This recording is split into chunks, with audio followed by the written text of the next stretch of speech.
So we are still celebrating the resurrected Christ. Christ crucified, but Christ raised from the dead. And today is also a special day in the life of our dear friends, Juliana Jesse Neku, Mr. Tony Sipa, and Dr. Julius Akata. They all celebrate their birthdays today. And in addition to that, Auntie Juliana is also retiring from active service today. So she is also giving thanks to God and asking all of us to join her in thanking God for the gifts of life and for God bringing her this far. So these people are celebrating their birthday as we are still celebrating the resurrection of Jesus Christ, the octave of Easter. My dear people of God, especially those celebrating their birthdays today, I have just 3 messages for you. And to all of us who are here in supporting them, we can also add it as part of our Christian lives. The first one, taken from the Acts of the Apostles, the first reading we had this afternoon.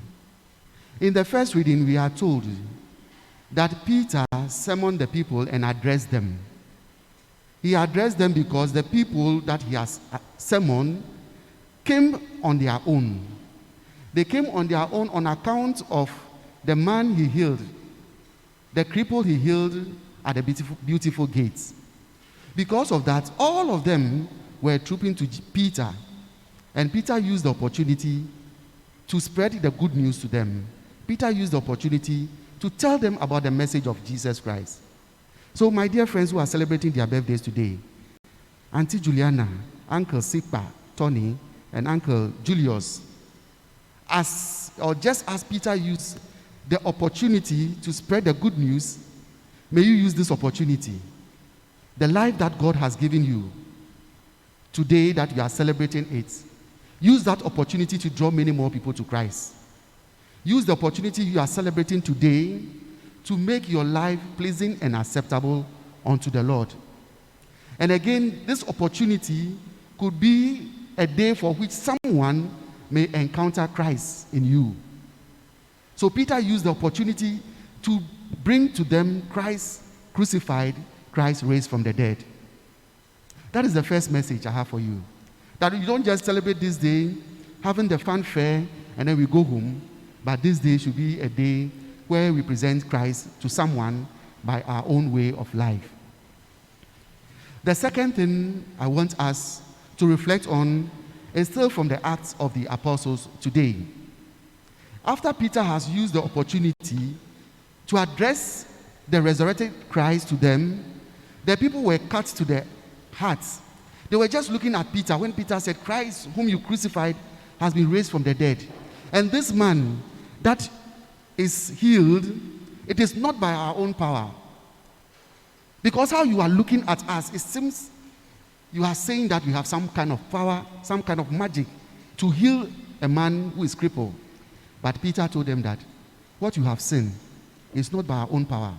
It is by the power of Jesus Christ, the one whom you crucified, and he is now raised from the dead. It is that power of Jesus Christ that this man is made whole today. So my dear people of God, Peter, using the opportunity, also is giving thanks to God. Peter didn't say that all powers belong to me because Christ has given me that power. But he used the power of Jesus Christ to heal the man. So Peter attributed his power to God and not to himself. My dear people of God, Auntie Juliana, Uncle Tony, Uncle Julius, whatever you have gone through in life, whatever you have achieved in life, give thanks to God. Because it is God who has made it possible for you. Without God, you wouldn't have achieved it.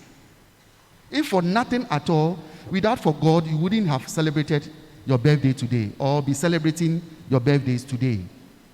So in everything you do, give thanks to God, just as Peter gave thanks to God, telling the people that the power you see us using is not from us, but it's from God. And the last one is from the gospel reading of today. Jesus appeared to the disciples, and we are told that the disciples became afraid. They didn't know that Jesus will appear to them. Why is it so? Because during the agony of Jesus, they had either betrayed, denied, or deserted him. So if they have heard that he has risen from the dead, then he wouldn't be their friend, because Jesus will still have that pain in him for his own people to deny, to reject him in the face of difficulties. If it were to be you, how will you feel? But Jesus came to them to reconcile with them, to tell them that all that you have done to me, I have forgiven you. Still, they didn't believe. So Jesus asked them, give me some food to eat. They gave him food, he ate. To remind them that when he, Jesus, was alive, in those days, he has been eating with them. And he has come as a friend again to still eat with them. So Jesus had forgiven them their sins. And he's throwing a hand of friendship, a hand of love to them, to say that all that you have done to me, I have forgiven you. Come back to me. Let us maintain our friendship. My dear jubilinarians, as we celebrate this day, make it a day of reconciliation. A day where you reconcile with one another. If you are faulted in any way, this is the day to go back to the person. Tell the person, I'm sorry.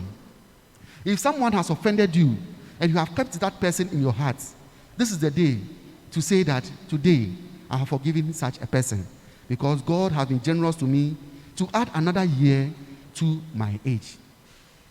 For Auntie Juliana, I say that as you retire from active service today, count your blessings and name them one by one, because God has been faithful to you.